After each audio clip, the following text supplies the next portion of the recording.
Lord. Welcome, Dorothy Jones-Davis from Nation of Makers. She's our co-host. And welcome, Dorothy. How are you doing?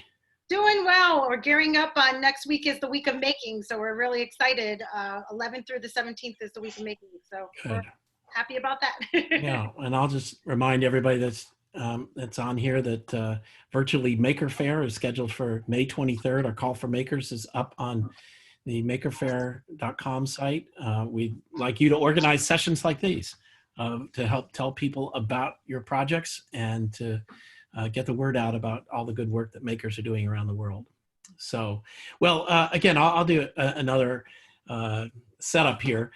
Today, our panel is on the Montana Mask. It is a project that starts in Billings, Montana with 3 inventors, if you will, and then finds other people to help and spread the word around the country and around the world. And I'm as interested, honestly, in that part of organizing the volunteers and managing the spread of an idea as I am in just the original idea. But before we start, I did an interview with Dr. Dusty Richardson last week, and we have a short clip. He couldn't join us today because he's a doctor and he's at his Billings clinic working. So James is going to play that for us.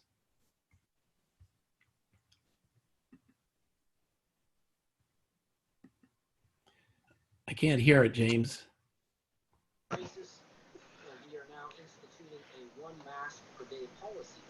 And that is really a big change because, at least for neurosurgeons and for the stuff that I do, we use a mask every case. And so, and it's very frequent that these masks are getting, that you have blood spray on them or other things.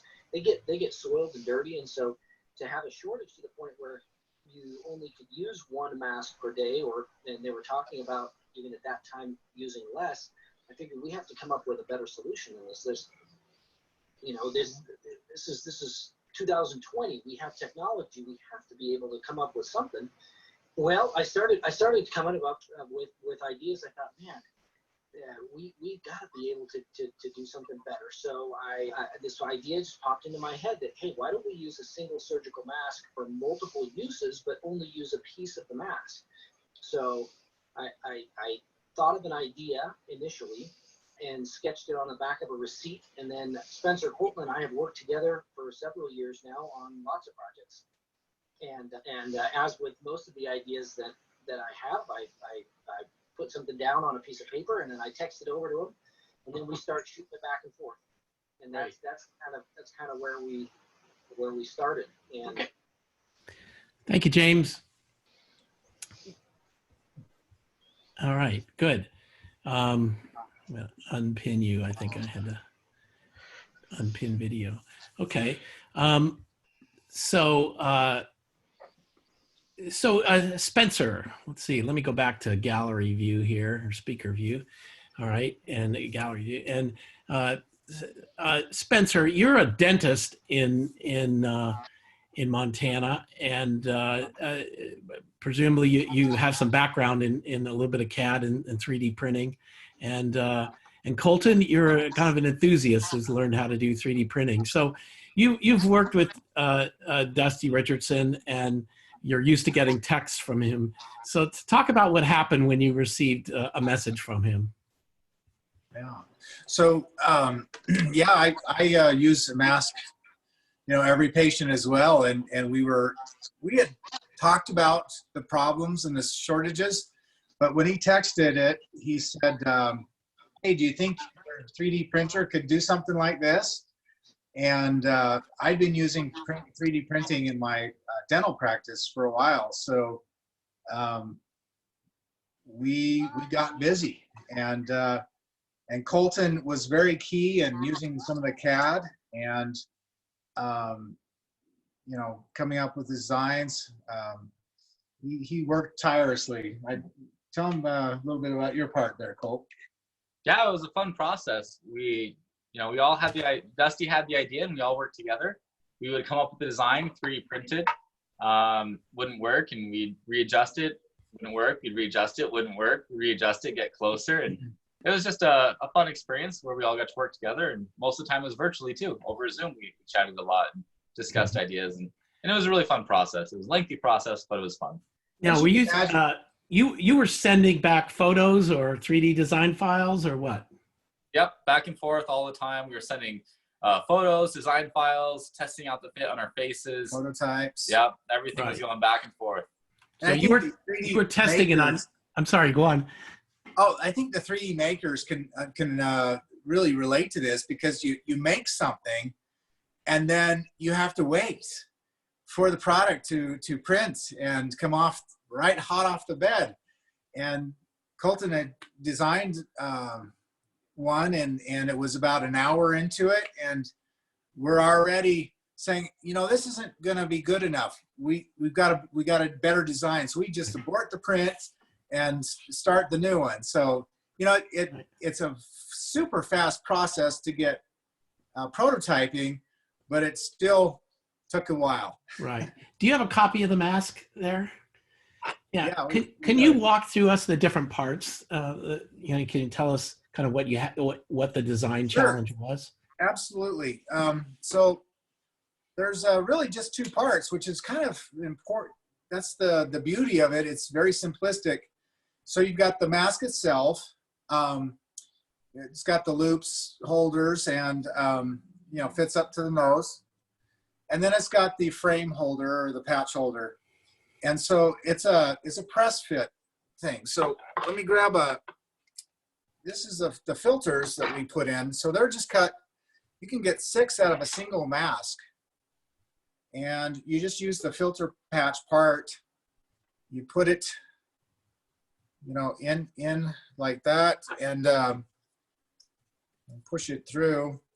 And that's a nice tight fit, and you can see that it fits in there, and then you breathe through it, good seal. So that's really just it's a very simplistic mask, but I think that's the reason why it took off and was very successful. It's got a very good fit, but it's simplistic, and most people who have a printer bed that's big enough can print it. Okay. And talk a bit about, like, one of the real challenges is fitting this to your face. So how did you know, this is a 3D printed thing that is kind of, you know, stiff.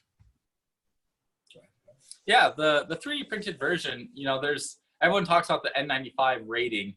In order to get an N95 rating, you need just an absolutely perfect fit to the face.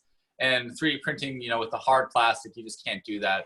And so actually, you know, we're throwing gasket ideas around. And the best idea was to put a little bit of that door seal, that window seal, around the inside. And that gives you the fit rating to pass an N95 test when using the N95 patch. We also have access to facial scanners, you know, my dental practice and things, so that we can model things off of it. So we can, for instance, Colton was the guinea pig, and we could scan his face. You know, we can do all kinds of mapping and things like that, and get it fit to his face. So that even though it was a challenge, it came up pretty good. As you can imagine, everybody's face is just a little different. So right. Good. Let me just pause for a minute, and we're streaming out on Facebook and YouTube now, and let me just, in case we have folks joining from there, say hello. This is Plant C Live. I'm Dale Dougherty from Make Magazine and Maker Faire. I'm joined by Dorothy Jones-Davis of Nation of Makers, and a set of panelists from the Montana Mask Project, which originates in Billings, Montana. We showed a video of Dr. Richardson, who at the Billings Clinic was notified that they would have to begin reusing masks. And he's a neurosurgeon, and his masks get really messy, they get blood on them, and he uses a different one for every case that he's on during the day. And reusing them, it wasn't a very good option. So his basic idea was a surgical mask, if you use part of it, could be used multiple times or cut up and used as a filter. And that's, do we call this a respiratory mask or a respirator mask, Colton? I don't know, whatever people want to call it. I'm not sure the technical terms. By the definition, the 3D printed mask probably would not fall under respiratory mask. Okay. It would fall under the category of a surgical mask. Right. And we have fit tested it for an N95 fit with the seal in it, and it passes well with those. So, every version we did, we had to take and get tested. And so right. And where were you testing that?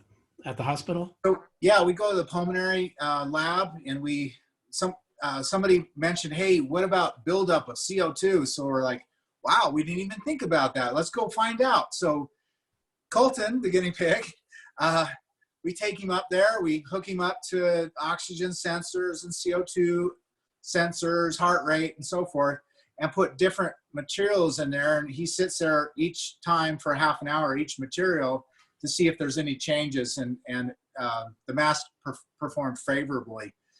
We also went to the lab to do a quantitative particle analysis. That's where you get the N95 rating, and that's where it did very favorable as well.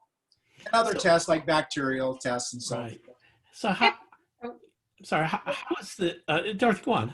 No, I was going to ask a follow-on question to that, which is, how much access, and this might be where Dale's going too, is the access to this type of testing is not usually available to folks. So was it because of your dental practice that you were able to get access to that? Or did you feel like, are people amenable or interested in partnering with, for example, if there is an innovator that has a really good mask, is there a way to contact those types of labs to get that testing done?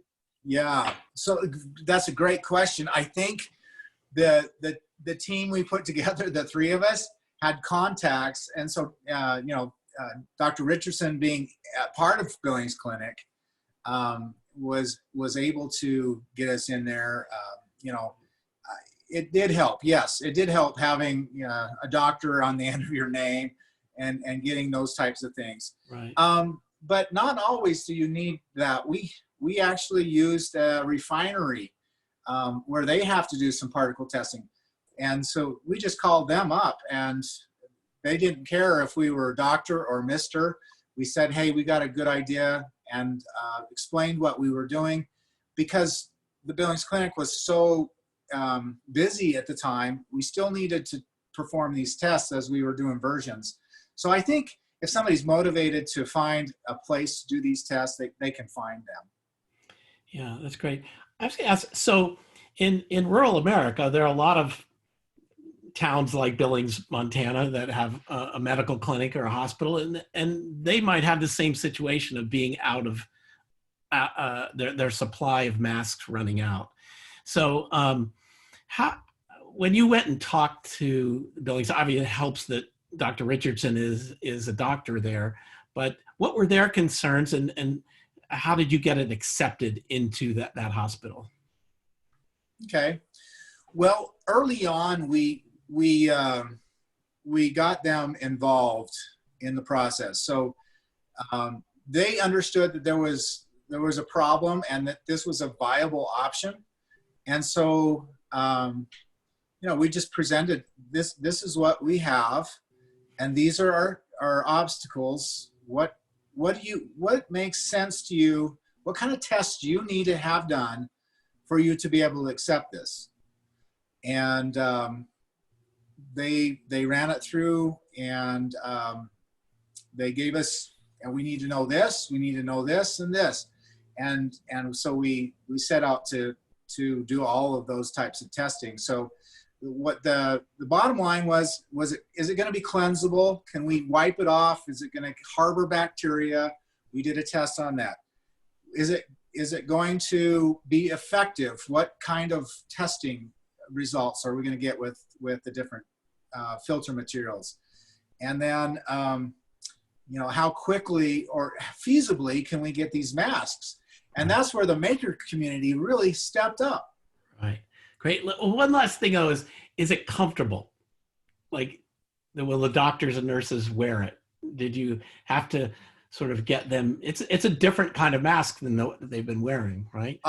it is different than what people are wearing. I think what we've been wearing is actually pretty inferior to what these are, because they seal much better than an open loose mask where you have a bunching around the face.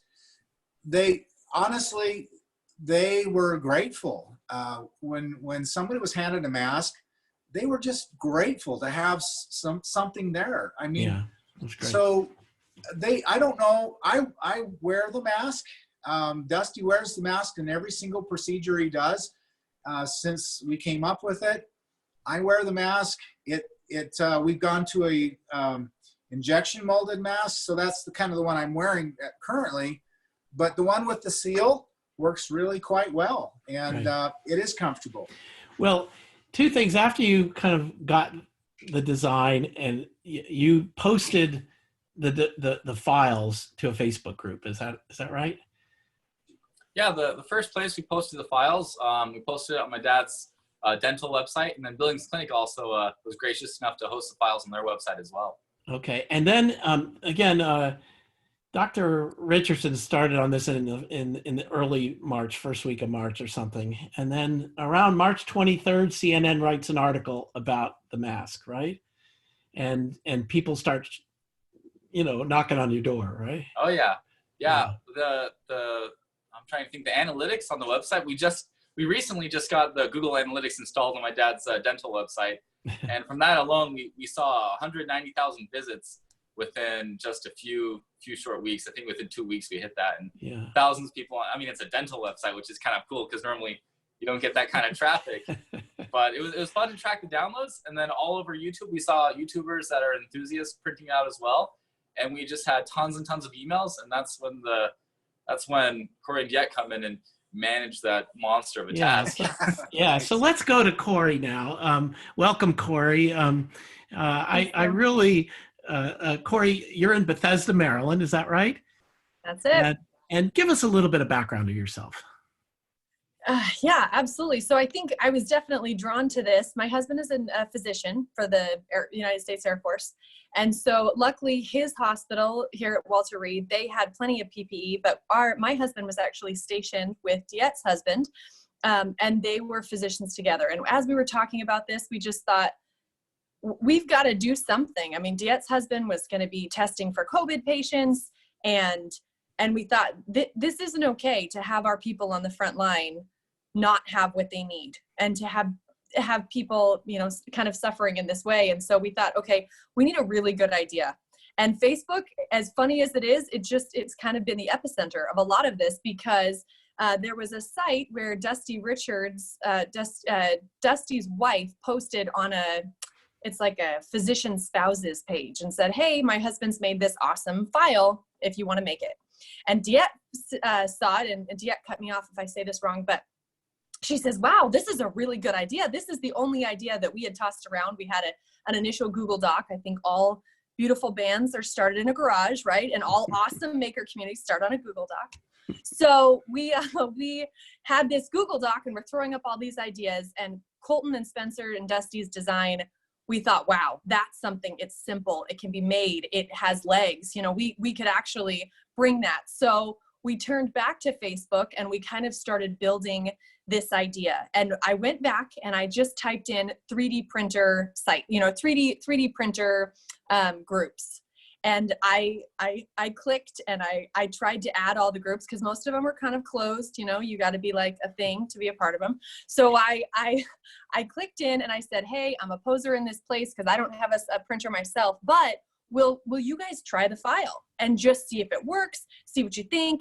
And the response was so overwhelming and so incredible, because people in this community are fabulous. They were just like, great, yeah, what about this? Have you tried this? What about changing this? And it's kind of this whole group of people that were like, yeah, we can do that. And then I would get these messages, hey, we made 400 masks this week. And I'm like, oh, that's great. And they would be just taking it on in this beautiful sort of way. And it really blossomed. And we've had to pivot here and there. And James has been phenomenal. He's our lead coordinator for all of these different people. But it really has taken on a life of its own. That's great. And DeEtte, I just love to hear from you. Why did you decide to get involved? And to be clear, these are volunteer efforts. These are people that just said, you know, we want to help, and they really, you know, pick this project to help on, right? Well, I don't have much to add. Corie said it so well. You know, we just were, as lay people, just looking for a way to help with the PPE shortage. We saw it coming as a, sorry. That's okay. We have That's okay. That's all 9-month-old right. in lap, so she's just hanging out. But we really saw it as a need that was coming down the pipe in mid-March. We thought this is not going to get better before it gets worse in terms of the PPE shortage. And so we were just looking for a solution that people could make at their homes, that could potentially be adopted in a hospital setting. But you guys had a communications background, and some of you're just used to just going out and, you know, figuring out how to get a message out. But you also built a website. Is that right? That's true. And that website is makethemasks.com if you want to check it out. Yep, makethemasks.com. And it was the first thing we really wanted to get out was an FAQ, because all of these fabulous makers, they wanted to know, you know, printer settings, and they wanted to know if PLA was working better than, you know, all these different types. Could they use resin? And so we sat down, poor Colton and Spencer. How long was that conversation? That was a rough conversation. We typed up every single question that they had been getting over and over and over again, and said, okay, what do people really need to know to have? Because the main issue we didn't want to have was bottlenecking it. We didn't want to make it so that only a couple people could make it. We wanted to make it accessible to everyone, that anyone with access should chase it down. You know, let's make it happen. Corie, were you familiar with 3D printing before you got involved? Oh, no. Nope. No, I feel great. like it's been a fire hose education. Yeah, that's great. In the best sort of way. And when people are asking me about, you know, print beds and all this stuff, and I've learned enough of the lingo that I know you've learned to talk the talk. It's really great. Congratulations. Well, one of the people that, you know, was one of the makers out there is James Turner. James is in Derry, New Hampshire. Thanks for joining us, James. How are you? You got James, you're muted still. Yes, there. I'm not There we muted go. anymore. Okay. Yes, I'm doing well. Okay. As you can see, I'm printing masks as we speak. Right. So tell us, first of all, give us some idea of the situation in New Hampshire and what you were able to do. New Hampshire is kind of a good news, bad news thing. The good news is we've only got 1.2 million people to start with in New Hampshire. So, you know, we haven't had a huge number of cases. I think we've had a couple hundred deaths. We've had a couple of thousand cases. You know, it's not like Massachusetts just to our south. The bad news is that the hospitals are kind of doing okay for PPE now, at least the bigger ones, but all the other communities are just totally dry. So the nursing homes, the smaller hospitals, the you know, county services, even in one case the VA, just is, you know, they're not getting the stuff they're doing because, yeah, there's a lot of PPE coming in, but it's going to the big player hospitals and places like that. So, you know, we're finding a lot of demand, especially it was county nursing homes, now it's private nursing homes, plus some of the, again, the smaller seacoast hospitals. Yeah. James, since you have one going on in the background, how long does it take you to create a mask? So I'm printing mediums, which is a 90% print. And as you can see, I'm printing both the mask and the grid. Those are kind of the things that are in between there. And I'm printing 4 at a time so he can sleep.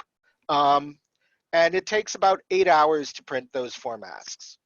Okay. Now I'm printing at 0.3 millimeters, so they're a little rougher than the nice 0.2s that Colton and company have been doing. But it doesn't have to be pretty. It just has to work. Yeah. And your printers have been running kind of constantly, right? Yeah, I mean, this thing, I've got printer. I have a single Ender 3 Pro, which I've modded the heck out of. So it's direct drive and it's got a upgraded motherboard. But yeah, except for, let's see, I have lost a BL Touch. I've broken 2 extruder wires and you know, just because, you know, there's so much back and forth going on. And I have had a extruder hub gear work its way off, and I got a half finished set of prints. But I mean, yeah, this thing has just been a beast. Yeah. Now, so you also, not only started producing the masks, but you began to work with the team here as kind of a coordinating the regional coordinators, I guess. Can you talk about that effort and what's involved in bringing people on? Sure. So, I mean, there's a little story behind this, which is that, for a long time we didn't hear anything. We had all signed up to be regional coordinators, and I had taken New Hampshire, and we hadn't heard much, except to be listed on the site.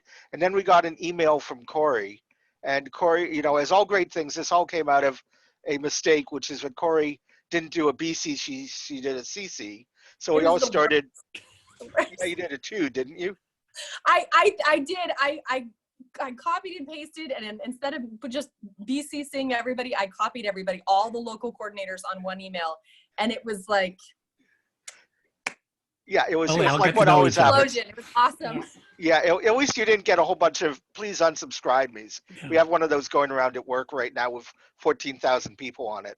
But yeah, and so the cool thing about that is people started talking, and because we hadn't really been hooked up with each other, and we started throwing around ideas and sourcing, and so two things happened out of that. One is that I kind of said, we could really use a Slack here, because group emails is the devil's tool. So I volunteered to set a Slack up, and also Corie reached out to me because they had some questions, because I guess she had looked me up and knew I had some experience with open source and with things like that. So reached out with some licensing questions.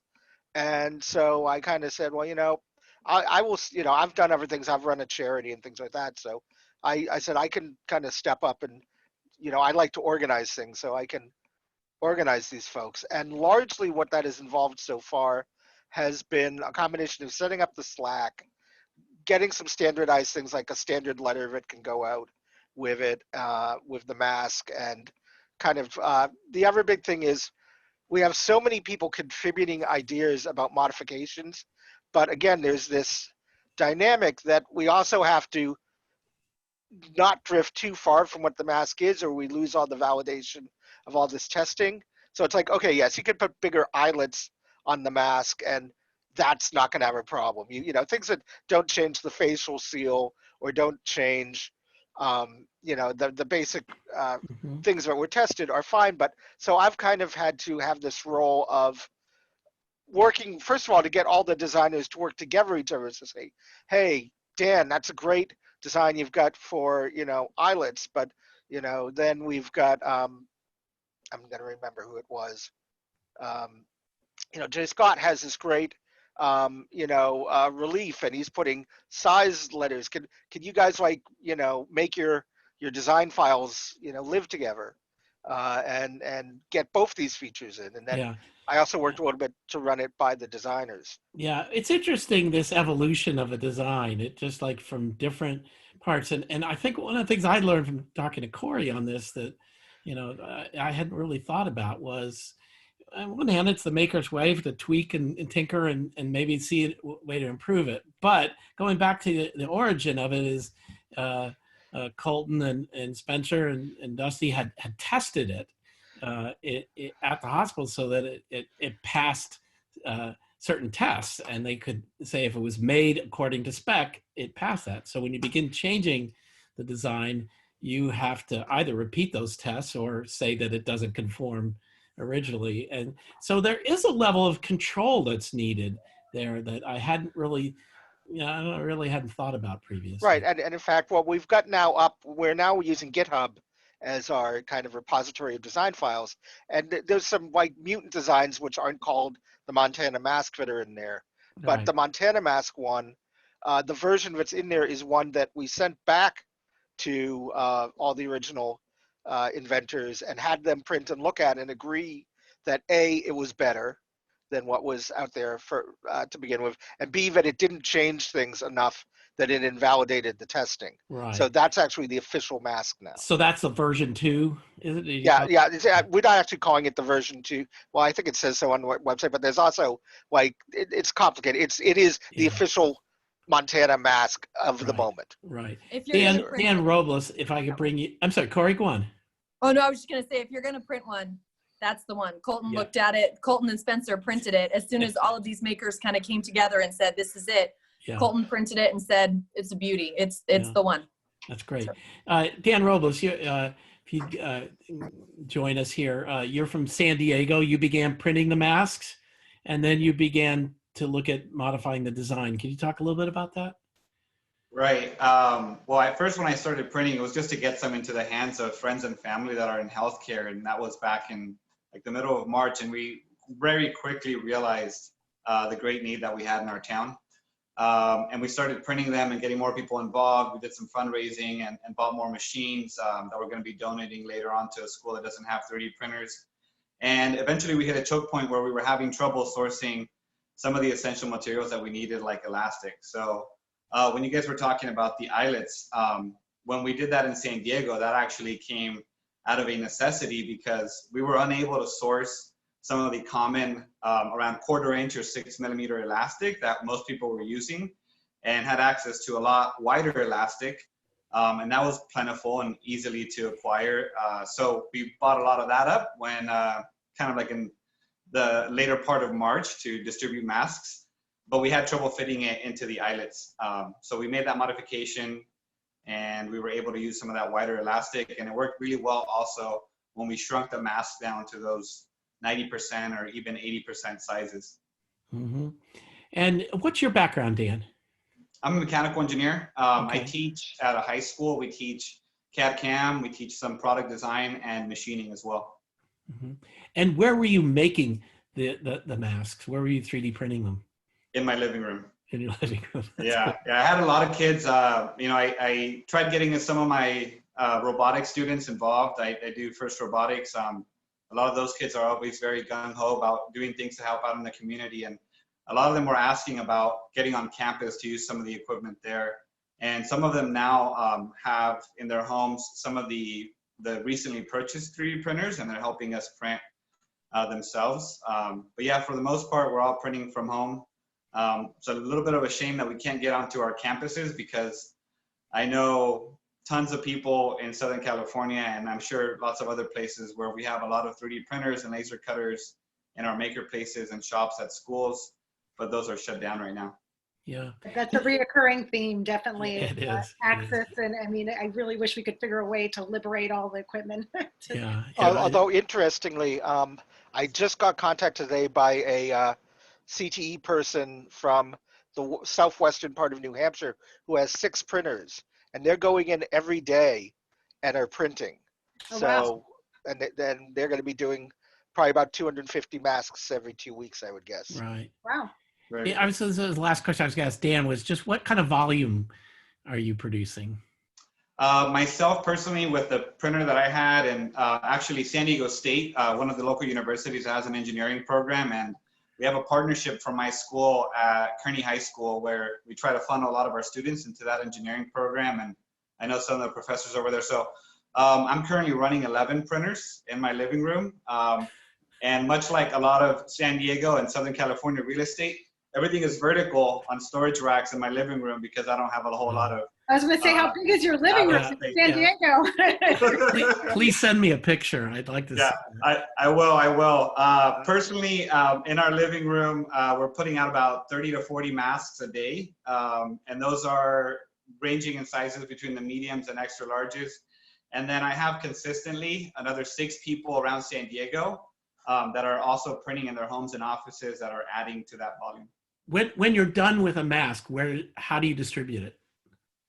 So I have a very awesome wife that is much more organized than I am. And she's better at communicating than myself as well, than me. And she's coordinating volunteers from our community, some from our church, and coordinating donations that we get, and also making kits that are going to those volunteers that I trained on how to prep and assemble the mask in a clean and correct way, following the directions from the Billings clinic. And we're dropping off, some people are picking up at our doorstep, those kits ranging between sometimes a couple masks up to 40 and 50 masks at a time. And those volunteers then take those kits, finish putting all the masks together, and they're actually the ones that are delivering to the nursing homes and hospitals, etc. Yeah, thank you, Dan. Let me bring in Jay Scott. Jay, where are you located? I'm in Los Gatos, California. Okay, you're up in the Bay Area here. Yeah. And so how did you get involved in first of all, how did you hear about this? Oh, wow. My neighbor actually sent us a link and said, hey, check this out. You've got a printer. And I'd looked at a couple and thought about trying to design my own. And I saw this one and I was just like, wow, that's pretty cool. Let me print it. And I did. It came out great. And started just rolling from there. Right. So. And you had a modification that you were working on as well. How did that come about? Well, the first thing I did was put the mask on and noticed that that the lips were very close to the centerpiece, and figured that might be a problem for some people. Printed a few, put a few out, and then really started thinking about it. And I figured I can make the mask longer, or maybe I can put a relief in that filter piece. And so that's what I did. I put a relief in the filter piece. One of the big things about this is getting masks built as quickly as possible. So I didn't want to add time to the print time. So putting a relief in that filter piece really worked great. I was able to get a little over 5 millimeters of relief there, which doesn't sound like much, but it was a world of difference for me. Yeah. So good, great. So. Thank you. Absolutely. There's sort of two other pieces I want to talk about, but let me invite our audience to ask questions in the chat. If anybody actually wants to get on, we can bring you on as a panelist and ask a question. Kind of raise your hand or let us know. So one of the challenges we see everywhere across all the projects is materials, getting access to materials. And I believe Tom Joseph is joining us from Pittsburgh here. And Tom, you've been sourcing materials for the project. So talk a little bit about what you've been doing. Yeah, early on, I started, like these other guys, I started printing the masks in late March. And I run an engineering company, and we do a lot of sourcing of raw materials from China and India, Mexico, all over the world. And my background is in manufacturing. I grew up in a manufacturing plant. So I'm always thinking about, okay, how do we scale this thing? So I started talking with some of the other coordinators and kind of running the math in my head, and I'm thinking, holy crap, we're going to need a whole lot more, elastic and a lot more filters, and surgical masks are great, and that was the genius of the original idea behind this. But what happens when you can't even get surgical masks anymore? Because even they're getting hard to come by. So I spent, I don't even know how many hours. I mean, the workday in China starts at 9 p.m. my time. So, I'm at home printing these things in my living room and running my business out of my living room with looks like Starship Enterprise with all my curved screens and everything. And I've got a 7-month-old baby at home and a wife who also works, and she's in the other room. And so all day I'm running my business and doing that stuff. And then at night, 9 p.m., I start my night shift and work until 3 a.m. communicating with all these suppliers in China. And through, I don't know how many different suppliers I had to go through to eventually find suitable alternatives to filter patches and elastic, in quantities that can help all of the coordinators around the country. So I had to spend a good $3,000 in overnight air freight just getting samples here from China, and 99% of them were garbage. And then finally I found, the right supplier for each. And when I did, I said, okay, for instance, on the filters, I said, how much material do you have on hand? And they said, we have enough to make about 250,000. I said, give me all of them. Just send them all. Here's a credit card. I'll figure out how to sell them later. Right. And now we're about to place an order for another 300,000 from them because they finally found more material. So it's arriving to Pittsburgh and then you're redistributing it? Yeah, for now, only because I had to get it here as fast as I could. Yeah. And, air freight charges are ridiculous out of China right now. They're like triple the normal rate. So we're just, we're air freighting everything in as fast as we can, test fitting it in the masks that I'm making at home, you know, and trying to figure out, okay, now that we have these new supplies, can we make further improvements to the mask? So we're looking at maybe can we open the, you know, the opening up larger to make it even easier to breathe and all this stuff. And then meanwhile, I just sent out the word through the Slack channels that James set up. And I said, okay, who needs filters? Who needs elastic? Who needs, you know, what else do you need? Say the word and I'll find it. So almost accidentally, I've become like the honorary logistics person for the project. Not intentionally. I mean, I was just trying to find them for myself, but then it just kind of happened. So We'll just start calling you Radar. yeah, thank you. That's true. Right. Well, I also have to give a shout out to one of our users named Debbie K, who is down in Texas, I believe, and she and a friend, I guess, at one point bought out a distressed underwear manufacturer of all their elastic. So she has just tens of thousands of yards of elastic, which she's just been sending to people for free for just postage. And like, I've been using that today. The only thing about it is, I'll hold this up so you can see, it is, you know, underwear elastic of a certain type. So I can't wait till the first responders start getting them. But thank you, Tom. That's great. It's amazing. I mean, part of the problem has been China's production levels have been down, and so you must be seeing them pick up a bit then.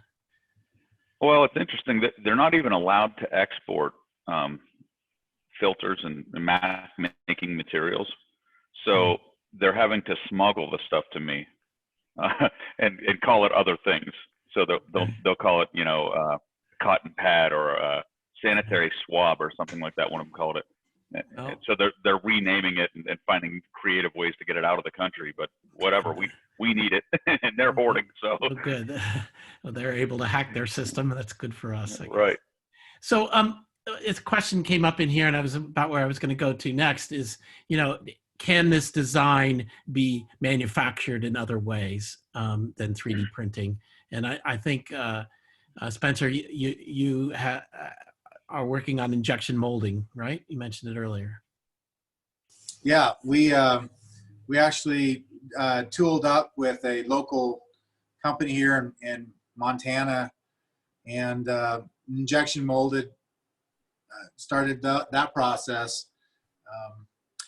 You know, 3D printing has been amazing because it was so quick, and so many people responded, and you think, wow, it takes 2 to 3 hours for a mask, but it's just like dripping water, and then that water goes into little streams and bigger rivers. But with injection molding, the process is quicker, and it is kind of, you know, it's got rubbery materials, and we've also tested that. And without a seal, the mask itself is a seal. It So passes you our don't tests. feather stripping seal? No, just the mask itself now. Now, I heard some people heat them a bit and to shape them. Would you do that also with these? Not with the injection molded. They actually can go into the autoclave. So if you want to actually steam sterilize them under pressure, you can do that. The plastic is an FDA approved plastic type of thing.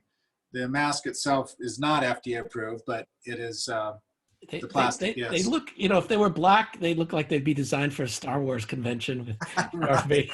Right? And some people have done some really clever things to them. Really? To make them look like that. That's great. The creative part of the community. You know, here's a Brady Fulton. So someone asked a question before there. Let me just repeat it, but I'm not exactly sure. He says, "Where can I find a model for these masks?" I'm thinking he's asking about a face model that he could fit that on. He might, if he's asking about the design models, those files are on available through the website and through GitHub. Yeah. Right. Yeah, and someone asked for you to put the GitHub, if somebody wants to put it into the chat. I think a few people are looking for the GitHub. I will do that right now. Yeah, thank you. And you know, Colton, have you created any 3D printed? A couple of projects mentioned that to me, that they had created 3D printed, you know, face models to test on, you know, because you were testing on your own face, but everybody in this call today has a slightly different face. So how do you account for the variation? Are there those sort of human 3D models? Yeah, I think to account for the variation, it's been really cool to see everyone who will take the file and they'll adjust it to their specific face, which is really cool because they'll send it back to us and share with us their results. And we've also seen people do some really cool mods where they open up the breathing area really wide, and it's really fun to see. As far as designing to account for different face models, it's one size fits most. And I think that scaling it is good to adjust for the different sizes of the faces, you know, for smaller people or larger people. But I think those are the best options, are scaling it like they've done. Yeah, and that's why we put the source file in there. You know, we said we're working on this. We got 3 days. We did it within 3 days of working, and you know, our limitations were we'd like to get 6 patches out of the mask. Otherwise, we would have made the breathing space much bigger. You know, but we wanted to conserve of what we had, and that was kind of the first model, first thinking. Now things have changed, and lots of wonderful variations have come up. Yeah.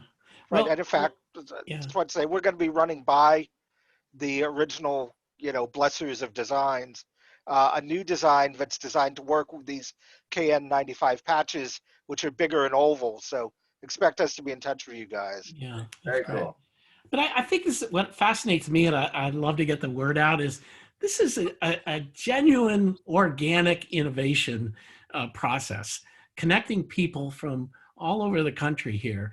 And Corie, that was one of the things that was an insight you had that you said to me. It was like, you know, we have lots of brilliant people in this country. We have to be able to solve these problems ourselves. And you know, you saw that, not from a technical point of view, but almost from a belief. And I think that's pretty incredible.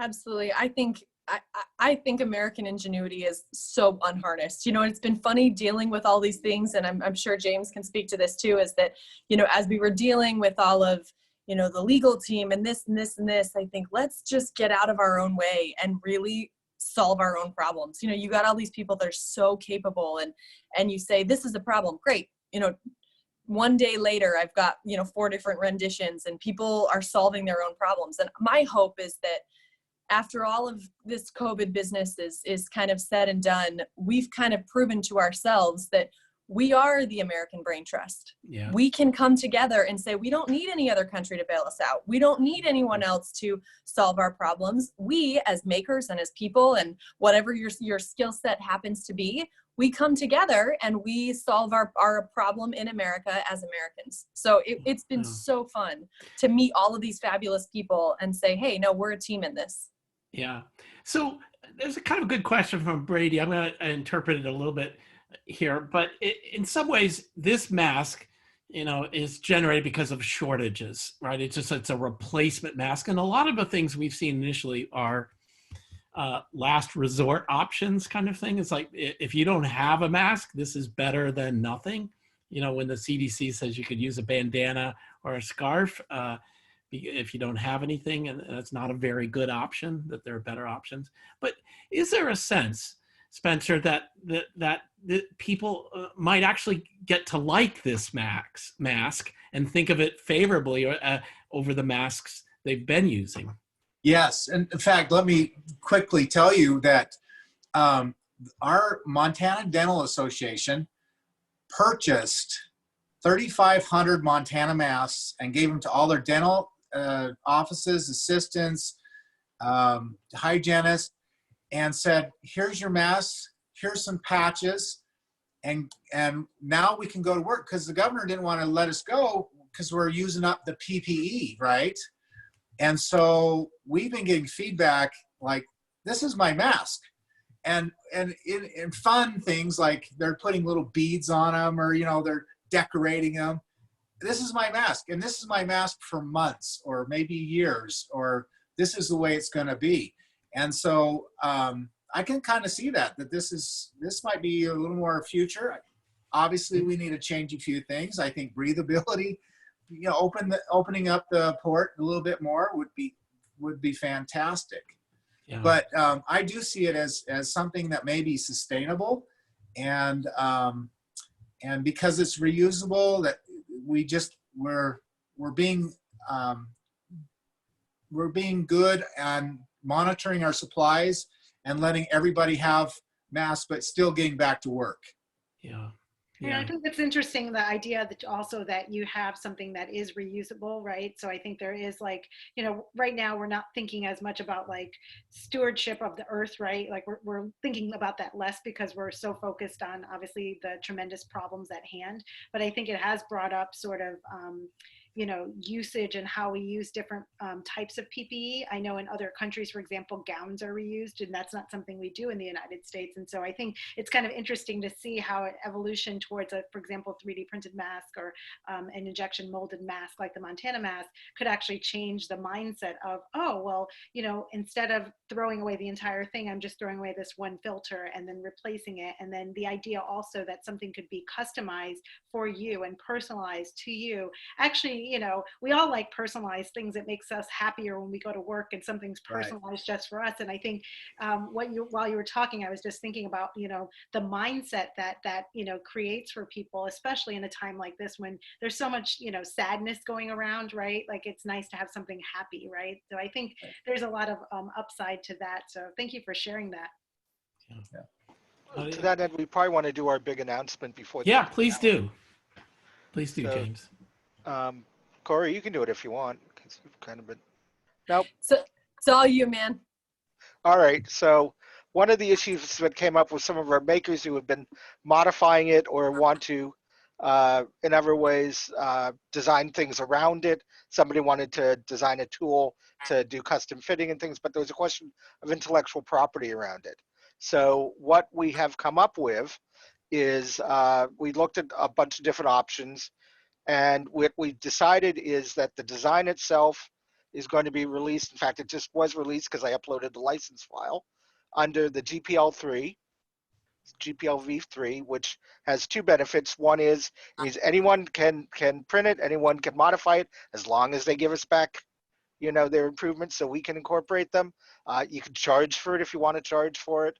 We're going to let the marketplace decide that. And importantly, GPL3 includes a worldwide non-exclusive patent grant, which means if any patenting comes out of this technology, it won't affect people's ability to use and play around with that. And that is, as of now, on the files on the GitHub as of today. That's great, James. That is awesome. James, you know, you have an open, you come from the open source world, and this is, you know, we've been obviously doing open source hardware in the maker movement for a while, but this is such an excellent example of the power of open source, of sharing ideas. And yet there is this sense of needing to have some level of protection for those things, that they are what they say they are. Right, and so the way we're thinking about addressing, and by we I mean mainly them, with me just throwing in peanut gallery comments, is to use the trademark as kind of the protection. That if you're going to call it a Montana mask, we'll control the trademark so that we can say if what you've done is acceptable as a Montana mask. If you want to go out and make a buffalo mask based on our designs, well, that's fine. It's GPL. Yeah, how about the big sky mask? It'll come. But no, it's kind of the Arduino mode there of trademarking the name and trying to control it, but you still get lots of the clones happening. Well, listen, everybody, thank you all for participating in this panel tonight. I've talked to some of you before, and I've learned even more today about your fascinating project. I just go back to what Corie said. This is such a positive thing that people across the country with different skill sets and bringing something different to this project and coming together as a team, not even meeting together, but here maybe some of you for the first time. So thank you for what you're doing. Thank you for your contributions. Thank you all of the makers out there that have contributed to this project. I know Yes. Dr. Richardson said to him he wanted to really thank the community, because I think one of the genius things you did on your website is, like, we're not in the mask making business.